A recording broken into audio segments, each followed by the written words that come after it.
Good day, sir. This is Nico Bilagria from Group 7, and this is our report. During loading and unloading operations. Before any cargo loading or unloading operations begins, it is very important that the ship and the shore facility clearly agree on specific information. This ensures safety, prevents accidents, avoid cargo damage, and protect the environments. Good communication between the vessel and the terminal is required under international safety standards such as those set by the International Maritime Organization or IMO. Cargo spaces. Focus areas are tank walls, bulkheads, tank bottoms, pump connections. Bulkhead is a vertical partition or wall that divides a ship, tank, or container into separate compartments. Bulkheads are essentials for structural integrity, safety, and cargo management. Inspection steps are visual checks, looks for leaks, cracks, bulges, or abnormal deflections in tanks. Inspect bulbs, pipelines, and fitting for tightness and proper operation. Monitor tank levels and pressure. Sudden changes may indicate structural deformation or leaks. Check for signs of sloshing. Uneven filling may cause local overstressing of tanks flooding. Hatch cover are removable and hiding and panel that seal the cargo hold of ship. They are essential for the protecting cargo from the weather and contamination during the buoyancy. Focus areas, cell, gasket, locking machines, coming structure. Matching the coaching is the receipt from the structure around the edge of the ship.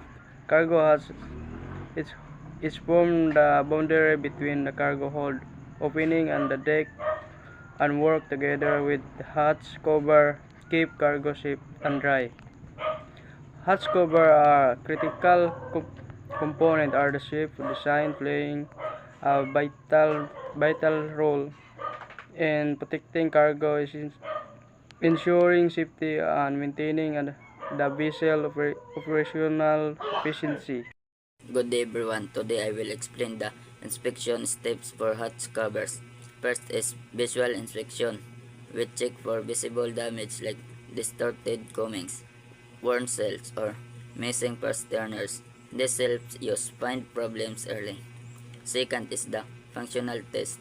We open and close the hatch covers to make sure they operate smoothly and seal properly to keep them watertight.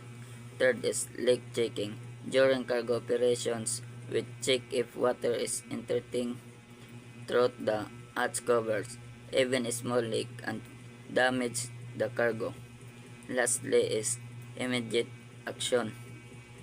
If we find any damage, we repair it right in to prevent cargo contamination or flooding.